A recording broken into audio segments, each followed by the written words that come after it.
Me llamo Pascual Mondragón, y a mis 70 años creía haberlo visto todo en esta vida. Nací en un pueblito cerca de Puebla, donde aprendí desde niño que nada viene fácil. Trabajé durante 45 años en la fábrica de textiles, ahorrando cada peso hasta que pude construir mi propia casa, ladrillo por ladrillo, con estas manos que ahora tiemblan un poco. Nunca imaginé que mi propio hijo intentaría envenenarme para quedarse con ella. Antes de seguir, por favor, regálame un like y suscríbete al canal. Tu apoyo me da fuerzas para contar lo que viví. Esta mañana me desperté temprano, como siempre. La rutina de un viejo como yo es simple: preparar café, tomar las pastillas para la presión y sentarme en mi sillón para escuchar la radio. Mi esposa Dolores, que en paz descanse, solía decirme que era más predecible que un reloj.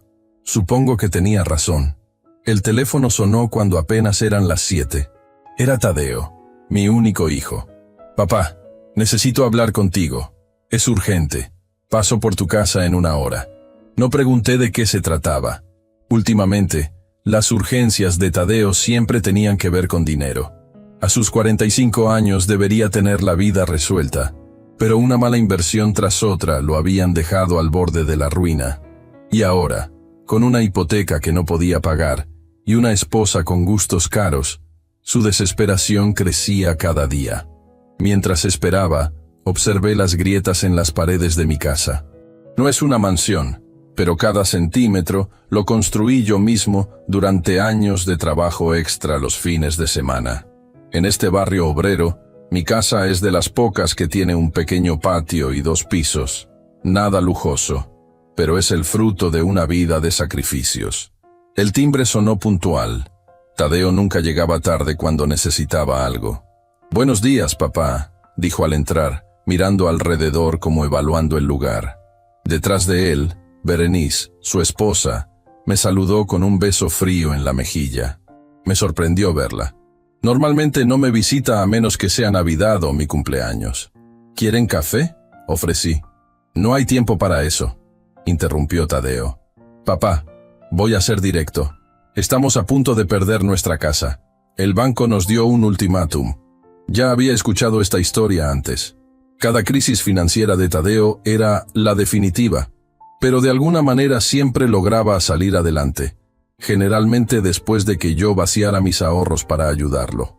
«Necesitamos dinero, pero esta vez es diferente», continuó. «He estado pensando, tu casa es demasiado grande para ti solo.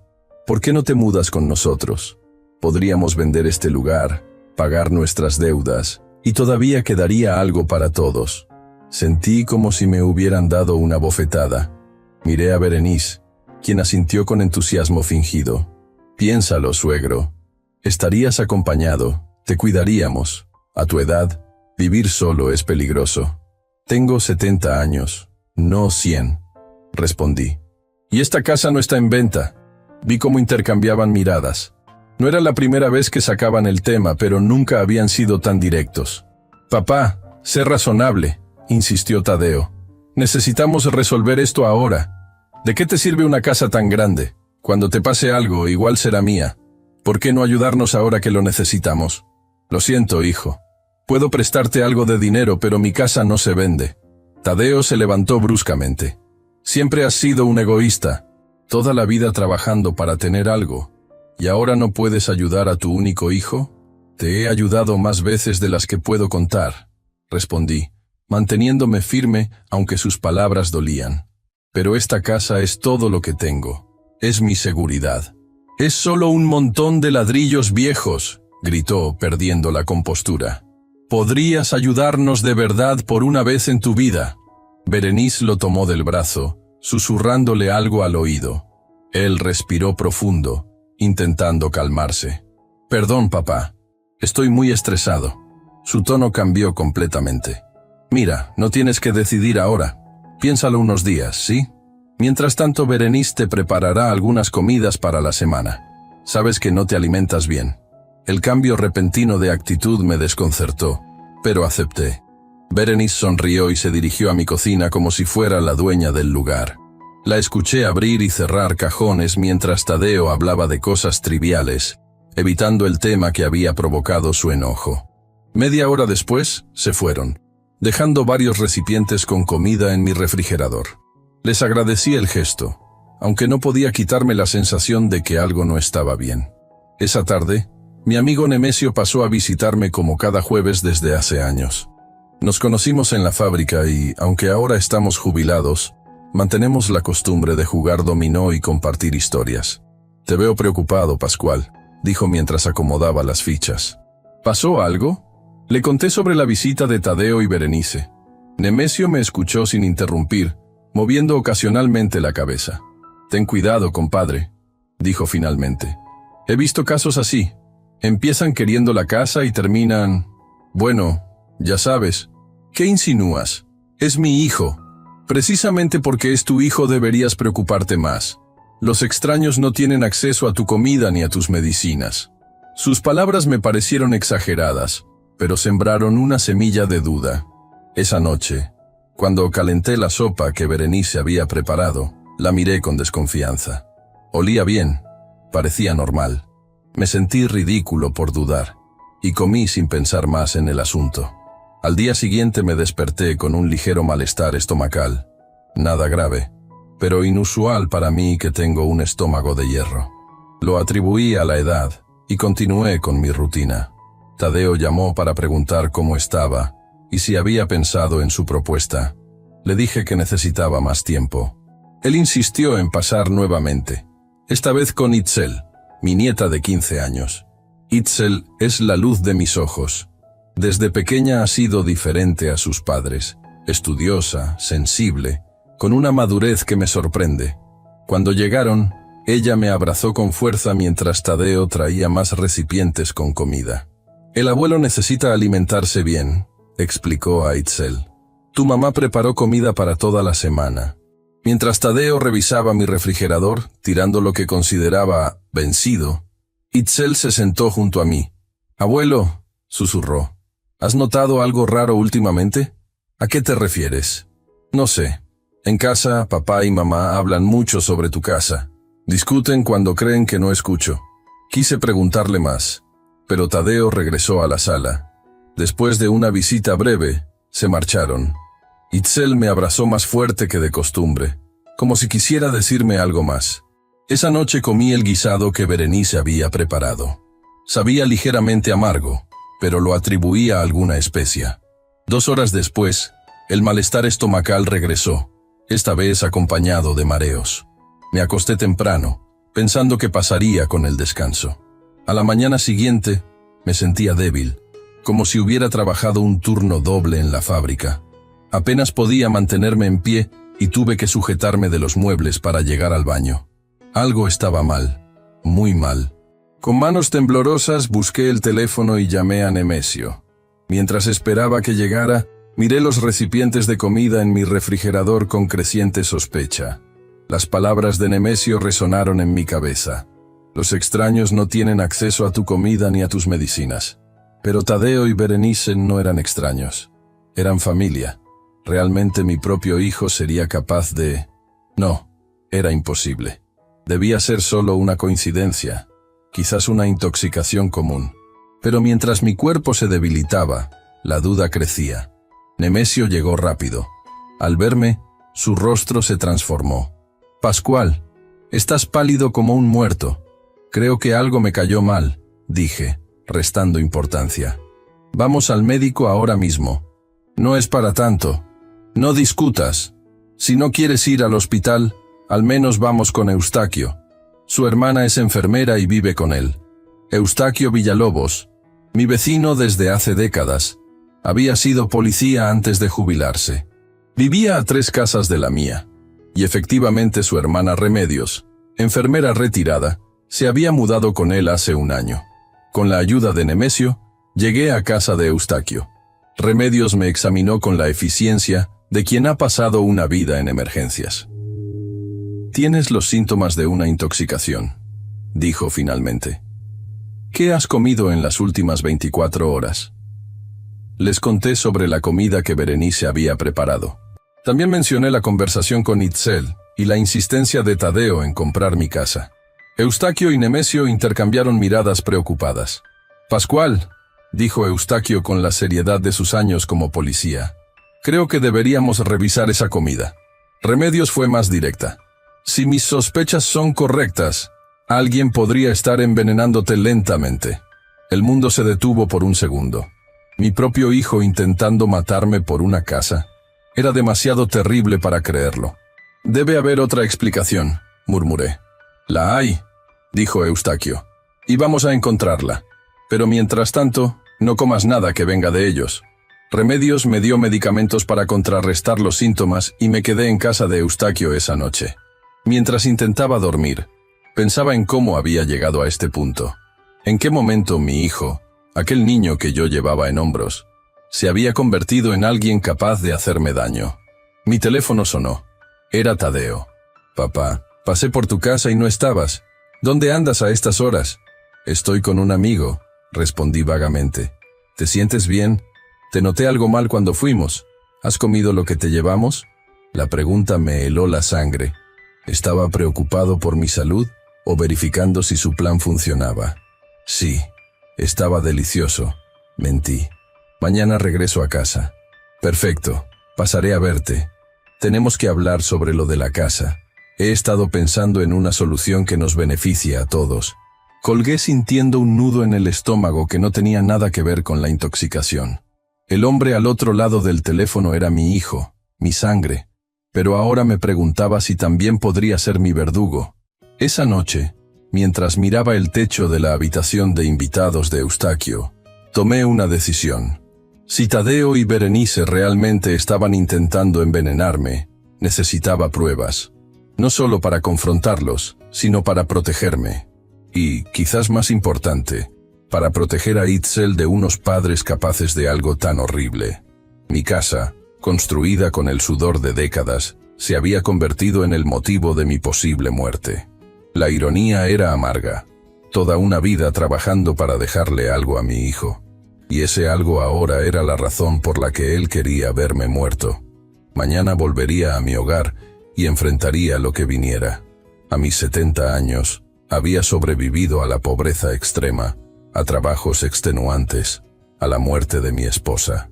No permitiría que la codicia de mi propio hijo acabara conmigo. Esta batalla apenas comenzaba. Regresé a mi casa la mañana siguiente con un plan. Si mi propio hijo realmente estaba envenenándome, necesitaba pruebas irrefutables. A mis 70 años, nunca pensé que tendría que protegerme de mi propia sangre, pero la vida tiene formas crueles de sorprendernos. Eustaquio, con su experiencia de policía, me había aconsejado guardar muestras de toda la comida que Tadeo y Berenice me trajeran. También instaló discretamente una pequeña cámara en mi cocina, oculta entre los frascos de especias que casi nunca uso. «La evidencia es lo único que importa», me dijo. «Si están haciendo lo que sospechamos, lo descubriremos». Apenas había terminado de instalar el equipo cuando sonó el timbre. Era Tadeo, puntual como siempre cuando quería algo. «Papá, ¿dónde estabas anoche?» Me preocupé, dijo mientras entraba sin esperar invitación. «Ya te dije, con un amigo». Intenté que mi voz sonara normal, aunque por dentro sentía una mezcla de rabia y tristeza. Tadeo recorrió la sala con la mirada, como evaluando el lugar. «Te ves pálido. ¿Te sientes bien?» «Algo indispuesto, pero nada grave». Me esforcé por mantener la compostura. «Qué bueno que trajimos más comida ayer.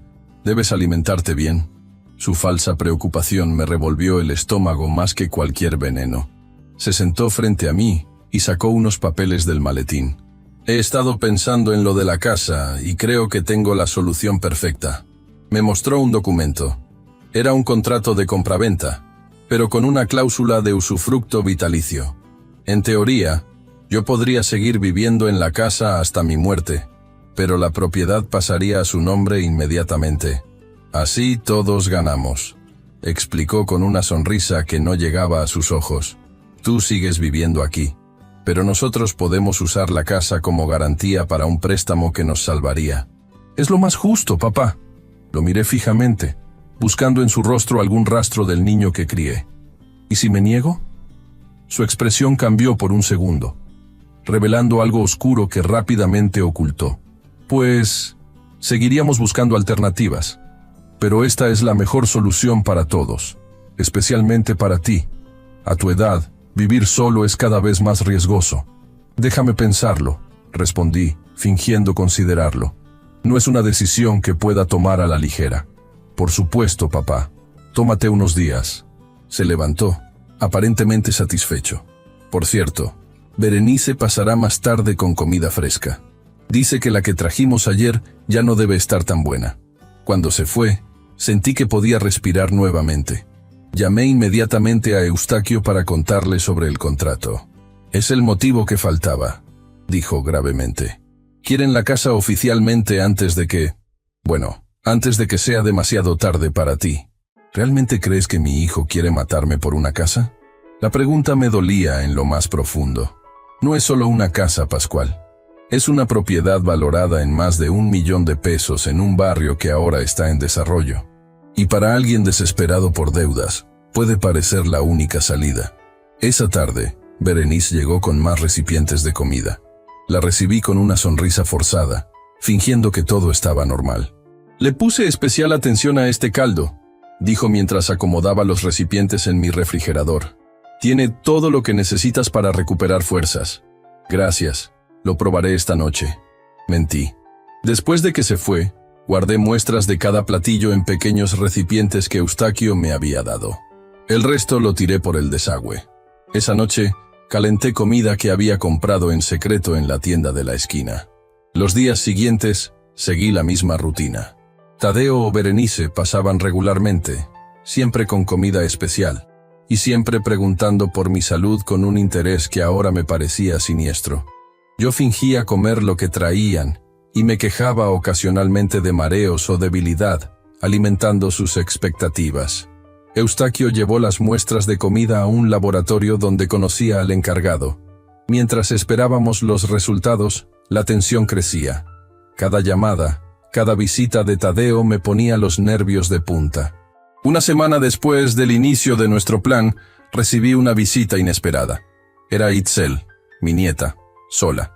«Abuelo, tenía que verte», dijo abrazándome con fuerza. Sus ojos mostraban preocupación. «¿Estás bien? Papá dice que has estado enfermo». «Estoy perfectamente», le aseguré, conmovido por su genuina preocupación. Miró alrededor, asegurándose de que estábamos solos. «Escuché a mis padres hablando anoche. Mencionaron algo sobre unos papeles y que pronto la casa sería de ellos. Papá dijo que era cuestión de tiempo». Un escalofrío recorrió mi espalda. «¿Qué más escuchaste?» Mamá parecía preocupada. Preguntó si no habría problemas. Papá dijo que nadie sospecharía nada, que parecería natural por tu edad. Itzel me miró con ojos llorosos. «Abuelo, tengo miedo. No entiendo qué está pasando, pero no me gusta». La abracé, sintiendo una nueva determinación. No solo estaba luchando por mi vida, sino también por proteger a Itzel de la verdad sobre sus padres. Le prometí que todo estaría bien, aunque no estaba seguro de cómo cumpliría esa promesa. Después de que se fue, llamé a Nemesio y Eustaquio. Les conté lo que Itzel había escuchado. La expresión de Eustaquio se endureció. «Ya no hay duda», dijo. «Están esperando que mueras, y no de forma natural». Esa misma tarde, recibimos la llamada del laboratorio. Los resultados confirmaron nuestras peores sospechas. Las muestras de comida contenían niveles elevados de arsénico, un veneno que en dosis pequeñas causa síntomas similares a una enfermedad común, pero que puede ser letal con el tiempo. Sentí como si el suelo se abriera bajo mis pies. Una cosa era sospechar, otra muy distinta era tener la confirmación. Mi propio hijo estaba envenenándome metódicamente. «¿Qué hago ahora?», pregunté, sintiendo el peso de mis 70 años como nunca antes. «Tenemos evidencia», dijo Eustaquio. «Podríamos ir a la policía». «¿Y luego qué? ¿Mi hijo a la cárcel? ¿Qué pasará con Itzel?» «Necesitamos más que los análisis», sugirió Nemesio. «Necesitamos una confesión». Así nació la segunda fase de nuestro plan. Fingiría estar cada vez más enfermo, llevando a Tadeo y Berenice a bajar la guardia y quizás revelar sus intenciones. Mientras tanto, Eustaquio colocaría más cámaras y grabadoras en la casa. Los días siguientes, actué el papel de mi vida. Cuando Tadeo venía, me encontraba cada vez más débil, con dificultad para hablar o moverme. Su preocupación parecía auténtica, lo que hacía todo más doloroso. ¿Cómo podía aparentar tanto cariño mientras me envenenaba? Una tarde, fingí un desvanecimiento mientras él estaba presente. Su reacción me desconcertó. Parecía genuinamente alarmado, llamando a emergencias antes de que pudiera detenerlo. «No es necesario», le dije, recuperándome rápidamente. «Solo fue un mareo». «Papá, esto no es normal. Deberíamos llevarte al hospital». «No, no. Odio los hospitales. Sabes que tu madre murió en uno. No quiero pisar ese lugar». Me miró con una mezcla de frustración y algo más que no pude identificar. ¿Culpa? ¿Impaciencia? Al menos deja que venga un médico a casa. «Ya tengo cita para la próxima semana», mentí. «Si no mejoro, iré al hospital, lo prometo». Pareció aliviado con esa respuesta. Antes de irse, sacó nuevamente los papeles de la venta de la casa. «Piensa en lo que te dije, papá. Con el dinero de la casa podríamos pagar un buen cuidador o incluso una clínica privada si es necesario». Asentí débilmente, como si comenzara a considerar la idea. Tan pronto como se fue, me levanté y revisé las grabaciones con Eustaquio. No había nada concluyente. Solo miradas sospechosas y conversaciones ambiguas que podrían interpretarse de múltiples maneras. «Necesitamos que hablen claramente», dijo Eustaquio. «Quizás si creen que estás al borde de la muerte, discutan sus planes más abiertamente». 2 días después, implementamos la fase final del plan. Llamé a Tadeo temprano en la mañana, con voz entrecortada. «Hijo, no me siento bien. Creo que deberías venir». Llegó en tiempo récord, con Berenice. Me encontraron en la cama, aparentemente semiconsciente. Había usado algunos trucos que Remedios me enseñó para parecer realmente enfermo. Respiración superficial, pupilas dilatadas gracias a unas gotas, y una palidez lograda con maquillaje teatral que Nemesio consiguió de su nieta. «¡Papá!». Tadeo se acercó, genuinamente alarmado. «Voy a llamar una ambulancia». «No», logré susurrar. «No quiero morir en un hospital. Por favor, déjame aquí». Berenice tiró de su brazo llevándolo a la esquina de la habitación. Creían que no podía escucharlos, pero gracias a los micrófonos que habíamos instalado, cada palabra quedaba grabada. «No podemos llevarlo al hospital», susurró Berenice. «¿Estás loca? Míralo, está muy mal. Si lo llevan, harán análisis. Encontrarán... ya sabes». Tadeo pareció dudar. «Pero si muere aquí, será más natural. Un anciano que muere en su cama, nadie investigará». Mi propio hijo guardó silencio, considerándolo. Finalmente asintió. «Tienes razón. Además, aún no ha firmado los papeles». «Los traje», dijo Berenice, sacando documentos de su bolso. «Si está lo suficientemente lúcido para firmar». Se acercaron nuevamente a la cama. Tadeo tomó mi mano con falsa ternura. «Papá, ¿me escuchas? Traje los papeles de la casa. Si firmas ahora, podemos encargarnos de todo. No tendrás que preocuparte por nada». Fingí un momento de lucidez. «¿Los papeles? ¿De qué hablas?» «De la casa, papá. Para que pase a mi nombre. Es lo mejor para todos». Con mano temblorosa tomé el bolígrafo que me ofrecía. En ese momento Berenice se inclinó hacia Tadeo. «Asegúrate de que firma en el lugar correcto. No queremos problemas después». «¿Después de qué?», pregunté con voz débil. Se miraron, sorprendidos por mi pregunta. Berenice recuperó la compostura primero. «Después de que te recuperes, claro. Aunque con tu edad y estado...». No terminó la frase, pero su significado era claro. No esperaban que me recuperara. Firmé el documento con un garabato ilegible, asegurándome de que no se pareciera en nada a mi firma real. Tadeo no pareció notarlo, demasiado ansioso por tener el papel en sus manos. «Listo», dijo guardando los documentos. «Ahora descansa, papá. Volveremos más tarde para ver cómo sigues». Cuando se fueron, esperé unos minutos antes de levantarme. Llamé inmediatamente a Eustaquio y Nemesio, que estaban esperando en la casa de al lado. «Lo tenemos», dijo Eustaquio al revisar las grabaciones. La conversación sobre los análisis y el veneno Su admisión implícita es suficiente. ¿Qué hacemos ahora?, pregunté, sintiendo un dolor que ningún veneno podría causar. El dolor de saber que tu propio hijo prefería verte muerto. Ahora tenemos opciones, respondió Eustaquio. Podemos ir a la policía con estas pruebas o confrontarlos directamente. Pensé en Itzel, en cómo su vida cambiaría si sus padres iban a prisión. Pensé en todas las veces que Tadeo, de niño, se había dormido en mis brazos después de un día de trabajo. ¿Cómo habíamos llegado a esto? Quiero confrontarlos, decidí finalmente. Pero necesito un plan que proteja a Itzel. Esa noche, mientras planeábamos nuestro siguiente movimiento, recibí una llamada inesperada. Era Itzel, llorando.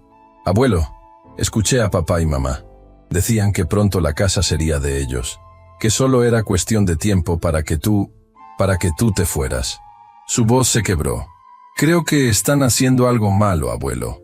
Tengo miedo». «Tranquila, mi niña», le dije, tratando de mantener la calma. «¿Dónde estás ahora?» «En mi habitación. Ellos están abajo, celebrando con vino. Dicen que pronto seremos ricos». «Escúchame bien, Itzel. Mañana después de la escuela ven directamente a mi casa. No les digas nada a tus padres. Tenemos que hablar». Después de colgar, supe que el tiempo se agotaba. Tadeo y Berenice creían que su plan estaba funcionando. Pronto volverían, quizás con más veneno, pensando que estaba a punto de morir. Esa noche no dormí. A mis 70 años, enfrentaba la traición más dolorosa de mi vida. La casa que había construido con tanto esfuerzo, ladrillo por ladrillo, se había convertido en la razón por la que mi propio hijo quería verme muerto. Mientras observaba el amanecer desde mi ventana, tomé una decisión. No permitiría que Tadeo y Berenice se salieran con la suya, pero tampoco destruiría por completo a mi familia. Por Itzel, encontraría una solución que hiciera justicia sin causar un daño irreparable. El reloj marcaba las 6:30 am, cuando comencé a preparar la última fase de nuestro plan. Esta vez, yo sería quien tendría el control. Ya no era la víctima, sino el juez que decidiría el destino de aquellos que intentaron arrebatarle no solo su hogar, sino su vida. La mañana siguiente me levanté temprano, cargando el peso de la traición de mi propio hijo.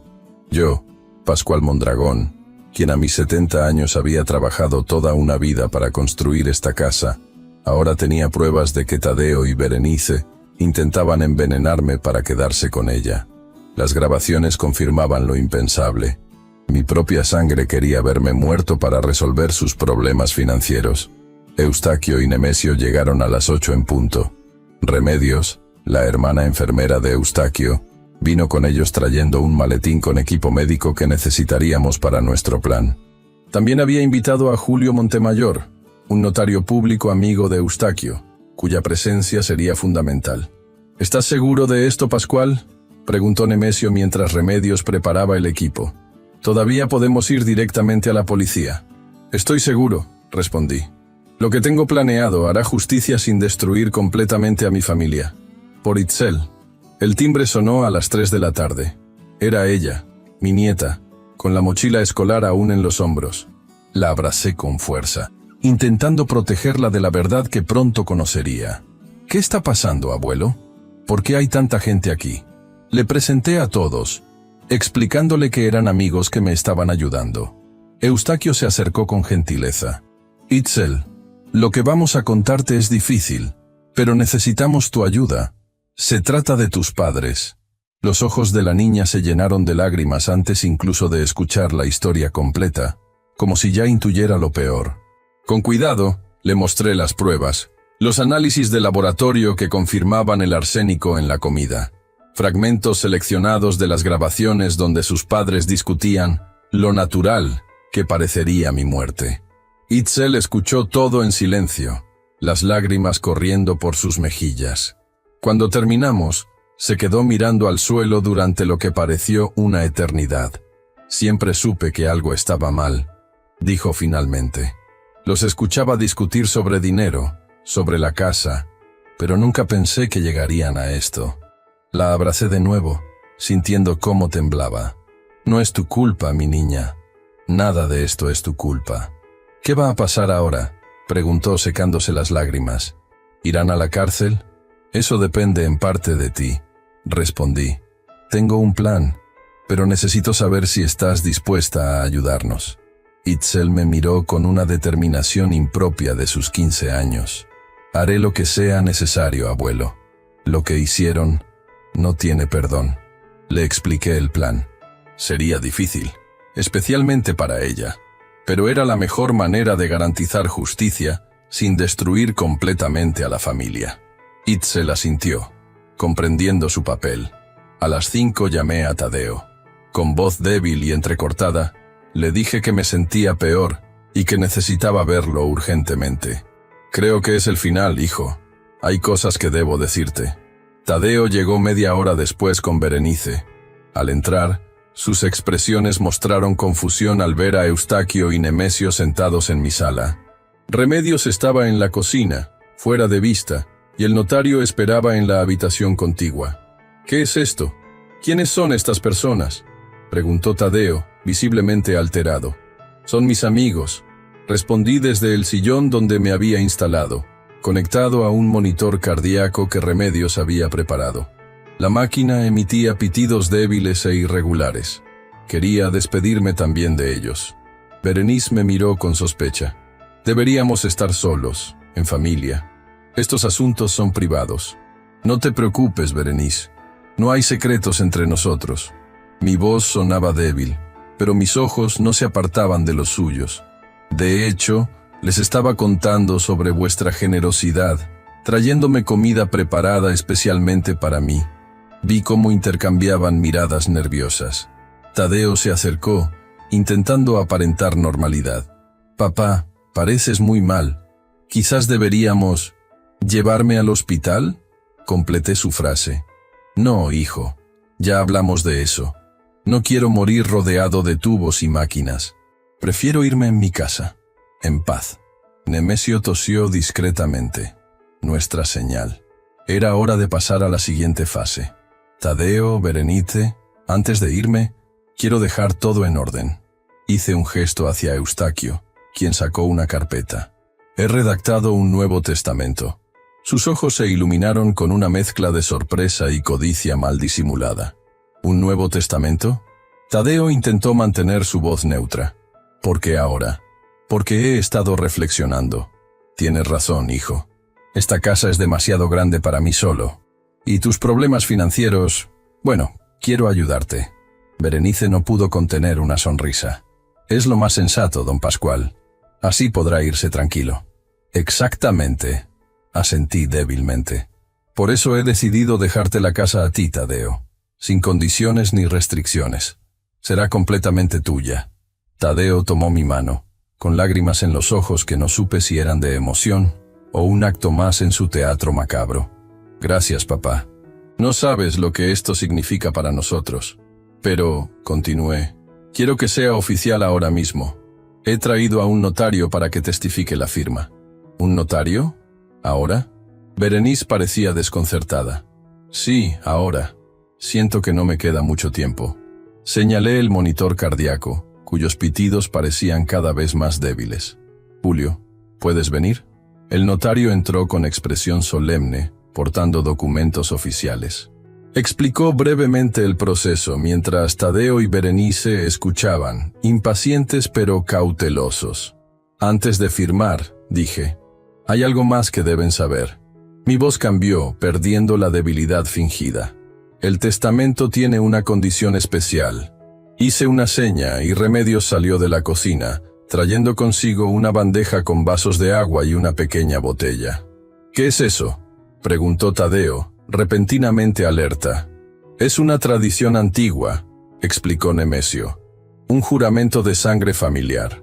Para que el testamento sea válido, deben beber esto. Remedios sirvió un líquido transparente en 3 vasos. Uno para mí, otro para Tadeo y un tercero para Berenice. ¿Quieren que bebamos eso?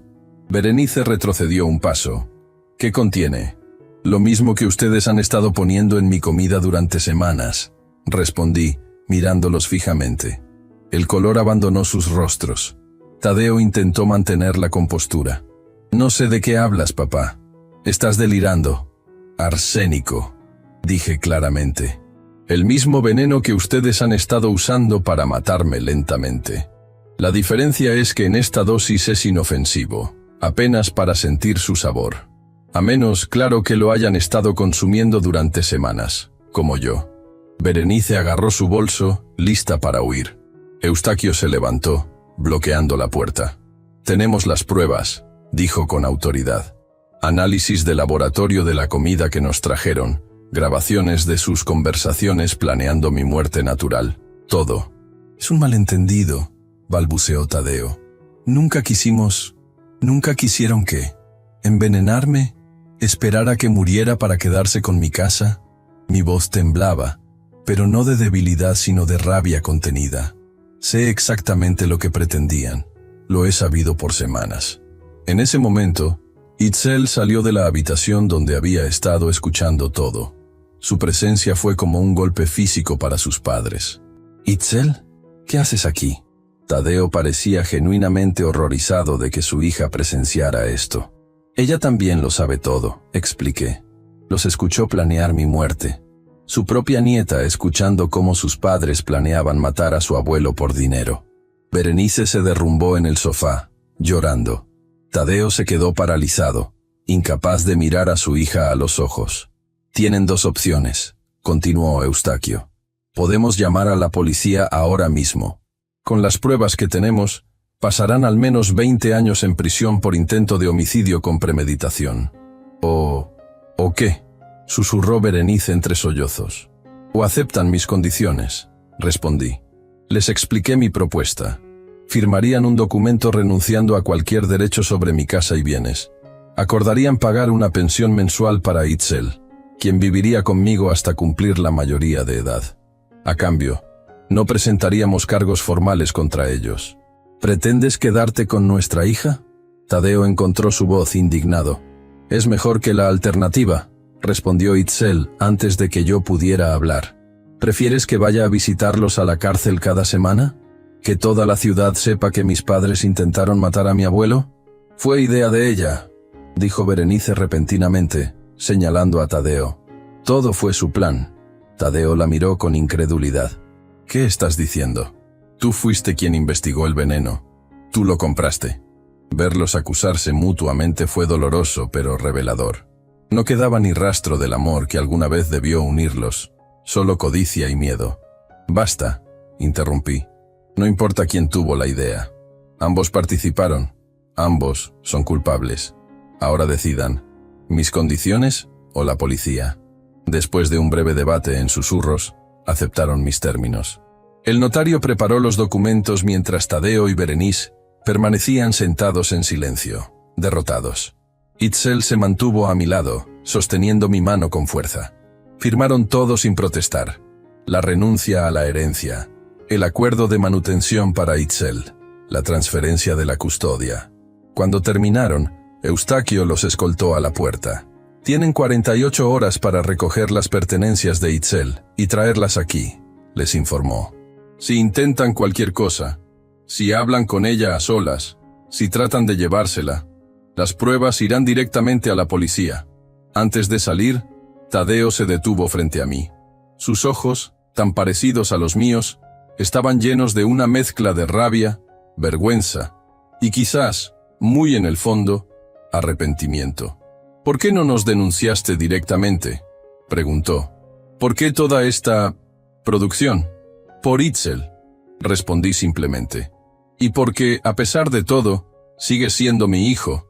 No puedo perdonar lo que hiciste, pero tampoco puedo destruirte completamente. ¿Crees que esto es mejor? ¿Quitarnos a nuestra hija?» «No se la están quitando», intervino Itzel. «Yo elegí irme. No puedo vivir con personas capaces de hacer algo así». Tadeo bajó la mirada, incapaz de responder. Se marcharon sin más palabras, dejando tras de sí un silencio pesado que ni siquiera los sollozos contenidos de Itzel podían romper. Esa noche, mientras Nemesio y Eustaquio se ocupaban de los últimos detalles legales, me senté con mi nieta en el porche de la casa. La misma casa que casi me cuesta la vida, construida ladrillo a ladrillo durante décadas de trabajo honesto. «¿Estarás bien, abuelo?», preguntó Itzel, apoyando su cabeza en mi hombro. Lo estaremos, le aseguré. Esto apenas comienza, pero estaremos bien. Miré las estrellas, pensando en cómo la vida da vueltas inesperadas. A mis 70 años, cuando esperaba una vejez tranquila, me encontraba comenzando una nueva etapa, criando a mi nieta, protegiéndola del daño que sus propios padres habían causado. ¿Crees que algún día podrán cambiar? La voz de Itzel interrumpió mis pensamientos. ¿Que entenderán lo que hicieron mal? No lo sé, mi niña. Las personas pueden cambiar, pero primero tienen que querer hacerlo. Y eso es lo más difícil. Nos quedamos en silencio, contemplando el futuro incierto que nos esperaba. La traición de Tadeo había dejado una herida que nunca sanaría completamente, pero también había revelado una verdad importante. La familia no se define por la sangre, sino por el amor y el respeto. Mientras el día terminaba, sentí un extraño alivio. El peligro había pasado, pero quedaba un largo camino por recorrer. Itzel necesitaría tiempo para procesar lo sucedido, para perdonarse a sí misma por algo que nunca fue su culpa. Y yo tendría que encontrar la manera de seguir adelante, de reconstruir mi confianza en las personas después de la traición más dolorosa de mi vida. Mi casa, que casi se convierte en mi tumba, ahora sería el refugio donde Itzel y yo comenzaríamos de nuevo. Ya no era solo el fruto de mi trabajo, sino el símbolo de nuestra resistencia frente a la codicia y la maldad. Mañana será otro día, dije, abrazando a mi nieta, y estaremos juntos para enfrentarlo. El viento de la noche trajo consigo el aroma de las flores del jardín, aquel que planté con Dolores hace tantos años. Sentí su presencia, como si aprobara lo que había hecho, como si me dijera que, a pesar de todo, habíamos tomado el camino correcto. La justicia había llegado, no de la manera que esperaba, pero quizás de la forma que todos necesitábamos. Y mientras las últimas luces del día se desvanecían en el horizonte, supe que esta historia, dolorosa como era, aún no había terminado. El verdadero desafío apenas comenzaba. Han pasado 6 meses desde que descubrí que mi propio hijo Tadeo intentó envenenarme para quedarse con mi casa. Yo, Pascual Mondragón, a mis 70 años, sobreviví no solo al veneno que lentamente iban introduciendo en mi comida, sino a la traición más dolorosa que un padre puede enfrentar. Mi hogar, construido ladrillo por ladrillo durante décadas de trabajo honesto en la fábrica textil, se había convertido en el motivo por el cual mi propia sangre deseaba mi muerte. La mañana comienza temprano para nosotros. Itzel, mi nieta de 15 años, se prepara para la escuela mientras yo hago el desayuno.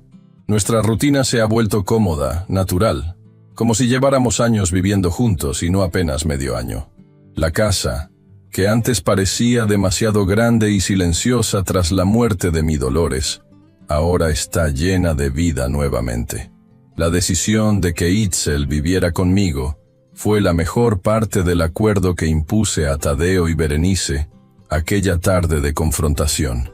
Ellos aceptaron mis condiciones para evitar la cárcel, renunciar a cualquier derecho sobre mi casa y bienes, pagar una pensión mensual para Itzel y permitir que ella viviera conmigo hasta su mayoría de edad. El trato incluía que no presentaríamos cargos formales contra ellos, aunque guardamos todas las pruebas como seguro. Las primeras semanas fueron las más difíciles. Itzel alternaba entre largos silencios y episodios de llanto desconsolado. El peso de la traición de sus padres era demasiado para una adolescente. Contraté a una psicóloga, la doctora Valencia, quien ha sido fundamental en su proceso de sanación. Lentamente, mi nieta comenzó a recuperar su sonrisa, a hacer planes para el futuro, a confiar nuevamente. «Abuelo, ¿has visto mi libro de química? No lo encuentro por ninguna parte», pregunta Itzel mientras revuelve su mochila. «Está en la sala. Lo dejaste anoche cuando estudiabas», respondo sirviendo el café. Este simple intercambio, tan doméstico y normal, me llena de una gratitud inmensa. Después de la tormenta que casi destruye nuestras vidas, estas pequeñas rutinas son tesoros invaluables. Nemesio y Eustaquio han sido pilares fundamentales durante estos meses. Vienen regularmente, a veces solo para jugar dominó o compartir una comida. Otras para asegurarse de que Tadeo y Berenice están cumpliendo con el acuerdo. Eustaquio, con su experiencia como policía, mantiene un ojo vigilante sobre ellos. Hasta ahora, han pagado puntualmente la pensión y no han intentado contactar a Itzel fuera de los términos establecidos. Las visitas supervisadas comenzaron hace 2 meses, por insistencia de la doctora Valencia. Una vez al mes, Itzel se reúne con sus padres en un restaurante cercano, siempre con Eustaquio o Nemesio observando discretamente desde otra mesa. Las primeras reuniones fueron tensas, llenas de silencios incómodos y conversaciones forzadas. Tadeo apenas podía mirar a su hija a los ojos, mientras Berenice intentaba actuar como si nada hubiera ocurrido. «Están avergonzados», me explicó Itzel después de la segunda visita. «No saben qué decir, cómo actuar. Es como si estuvieran frente a una extraña». «¿Y tú? ¿Cómo te sientes al verlos?», pregunté, preocupado por su bienestar emocional. Confundida. A veces los miro y veo a mis padres, los que me llevaban al parque y me leían cuentos. Otras veces solo veo a 2 personas capaces de lo que intentaron hacerte. Su honestidad me conmovió. La doctora Valencia nos había advertido que el proceso sería largo y complejo. «No existe un manual para procesar algo así», dijo. «Itzel está lidiando no solo con la traición, sino con la culpa por seguir queriendo a quienes hicieron algo tan terrible». Con el tiempo, noté cambios sutiles en Tadeo. Durante las visitas, comenzó a mostrar un arrepentimiento que parecía genuino. En la última reunión, según me contó Itzel, rompió a llorar al despedirse. «Dijo que no espera que lo perdone, ni tú ni yo», relató Itzel con voz temblorosa. «Que cada día vive con lo que hizo, y que está tratando de ser mejor persona». Berenice, en cambio, se mostraba más distante, como si cumpliera una obligación incómoda. Según Eustaquio, quien mantenía contactos en el barrio donde vivían, la relación entre ellos se había deteriorado considerablemente. Los rumores sugerían que estaban al borde de la separación. Una tarde de domingo, mientras Itzel estudiaba en su habitación, el timbre sonó inesperadamente. Al abrir la puerta, me encontré cara a cara con Tadeo. Estaba solo, algo inusual, y parecía haber envejecido años en pocos meses. «Papá», dijo con voz quebrada, «sé que no debería venir sin avisar, pero necesitaba hablar contigo, a solas». Mi primer instinto fue cerrar la puerta, pero algo en su expresión me detuvo. Llamé a Nemesio, quien afortunadamente estaba en su casa, y le pedí que viniera inmediatamente. No confiaba lo suficiente para estar a solas con Tadeo. Mientras esperábamos, lo hice pasar al porche. Se sentó con la mirada fija en el suelo, como un hombre que carga un peso insoportable. «Berenice me dejó», dijo finalmente. «Hace 2 semanas. Se fue con un contador que conoció en su trabajo». No sentí lástima, sino una extraña mezcla de justicia poética y tristeza por el hombre roto que tenía frente a mí. Mi hijo, quien una vez fue mi orgullo, ahora parecía un cascarón vacío. «Lo siento», respondí por cortesía, aunque ambos sabíamos que sus problemas matrimoniales eran lo de menos comparado con lo que había hecho. «No vine por simpatía», aclaró. «Vine porque finalmente estoy viendo las cosas con claridad. Lo que hicimos, lo que yo permití que pasara». Su voz se quebró. «No hay día en que no me despierte odiándome a mí mismo». Nemesio llegó en ese momento. Después de explicarle brevemente la situación, continuamos la conversación con él presente, como testigo silencioso. Tadeo había traído un sobre. Lo puso sobre la mesa entre nosotros. Son los papeles del divorcio y un documento adicional. Estoy asumiendo toda la responsabilidad legal por lo que ocurrió. Si algún día decides presentar cargos, quiero que quede claro que Berenice actuó bajo mi influencia. «¿Por qué harías eso?», pregunté, genuinamente sorprendido. «Ella participó activamente. Los 2 son culpables. Porque es lo correcto, y porque quiero que Itzel sepa que al menos intenté hacer algo bien, aunque sea demasiado tarde». Miré a Nemesio, quien levantó las cejas con escepticismo, pero asintió levemente. El documento parecía auténtico, notariado y legal. «También quería preguntarte si podría ver a Itzel con más frecuencia». no solo en las visitas mensuales. Entenderé si dices que no. La petición me tomó por sorpresa. La doctora Valencia había sugerido que eventualmente, si Itzel lo deseaba, las visitas podrían volverse más regulares. Pero, ¿estábamos listos para eso? Eso no depende solo de mí, respondí finalmente. Itzel debe decidirlo, y necesitaría tiempo, supervisión al principio. Tadeo asintió como si esperara esa respuesta. Lo entiendo. Solo, ¿podrías preguntarle?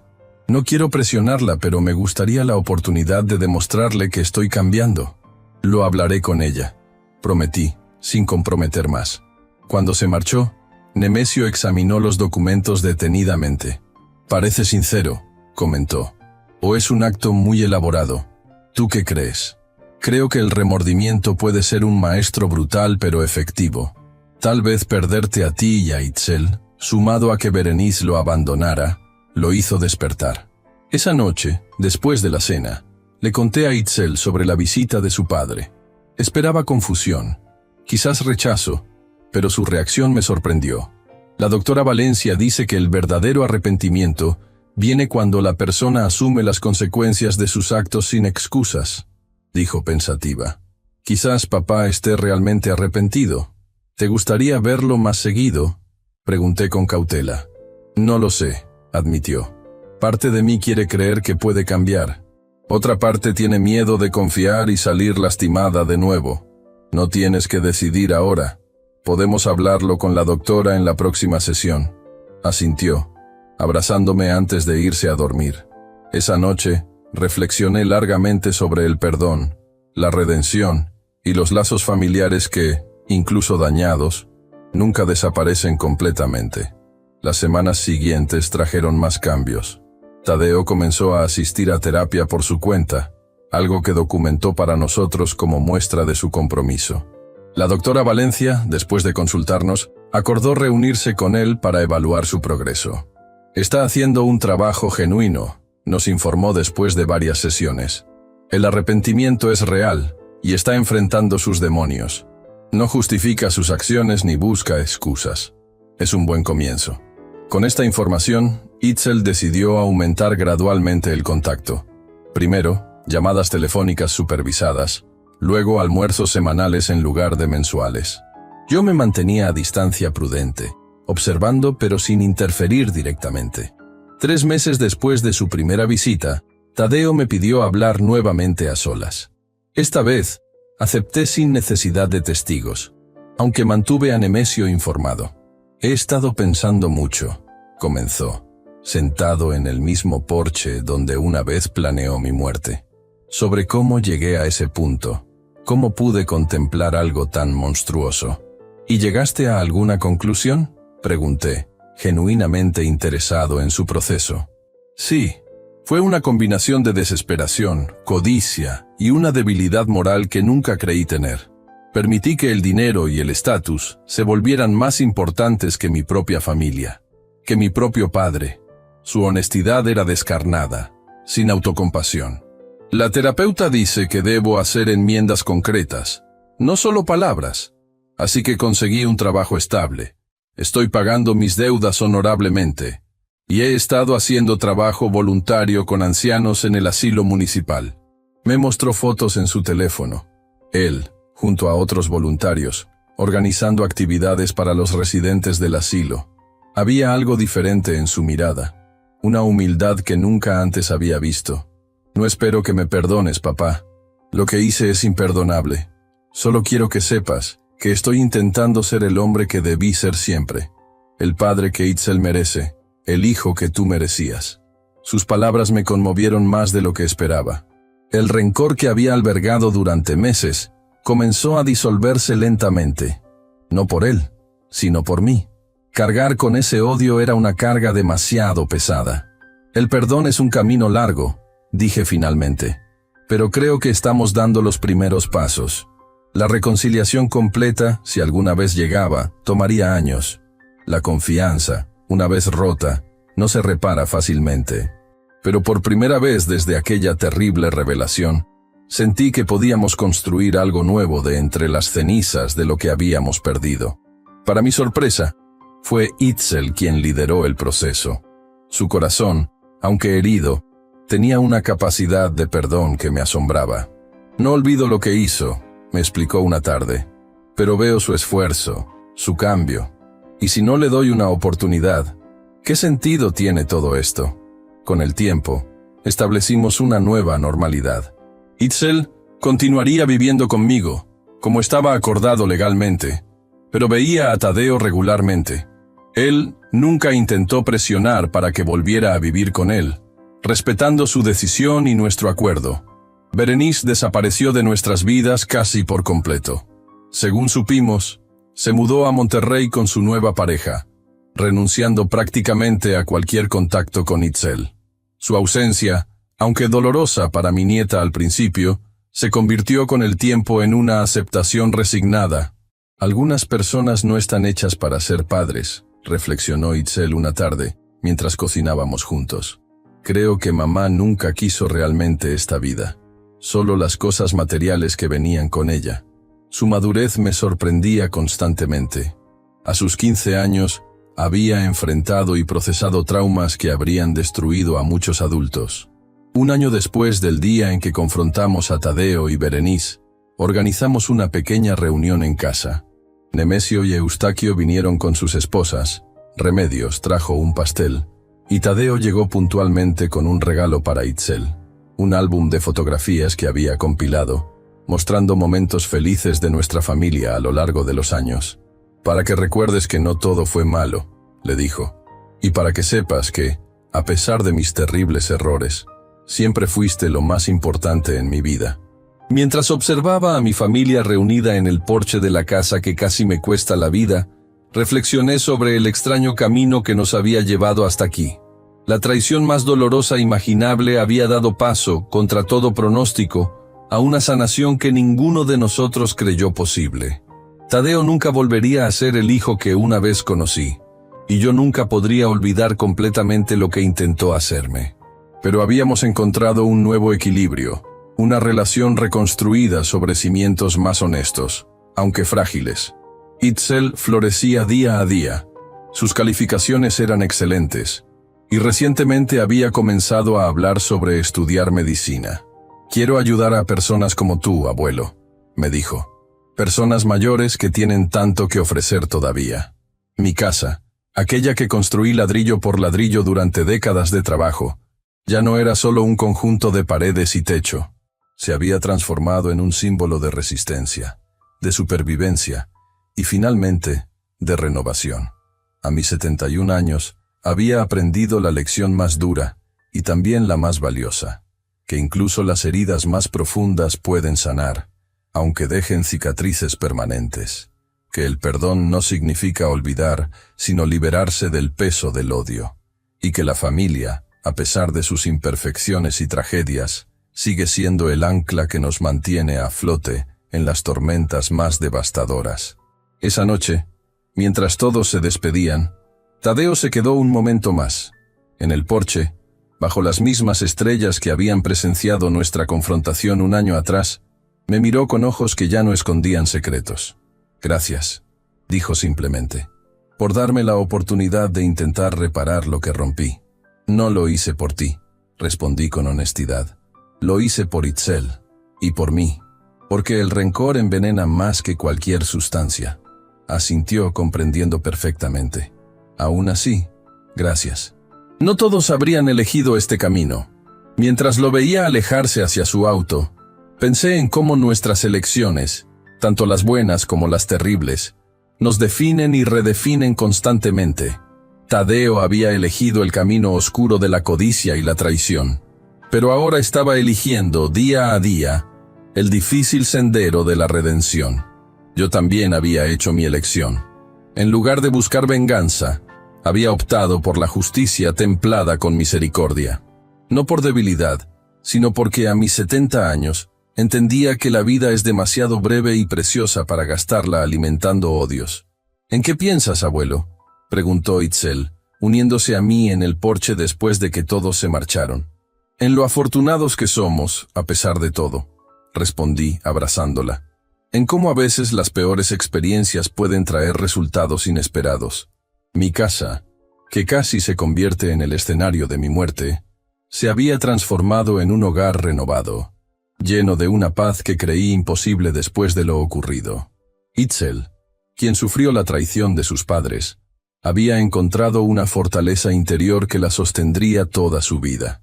Y yo, a quien intentaron eliminar por codicia, había descubierto una nueva apreciación por cada amanecer, cada conversación, cada momento compartido. Esta es mi historia real. Una historia de traición, dolor y redención. De cómo mi propio hijo intentó envenenarme para quedarse con mi casa. Y de cómo lo que pasó después cambió todo. No es un final feliz de cuento de hadas, sino un recordatorio de que incluso en nuestros momentos más oscuros, existe la posibilidad de luz. Si has vivido algo similar, o conoces a alguien que esté pasando por momentos difíciles con su familia, recuerda que siempre hay esperanza. Comparte esta historia con quienes crees que podrían necesitarla. Si quieres escuchar más experiencias como esta, no olvides suscribirte a mi canal y activar las notificaciones. Tu apoyo me anima a seguir compartiendo las lecciones que la vida me ha enseñado a lo largo de mis 70 años.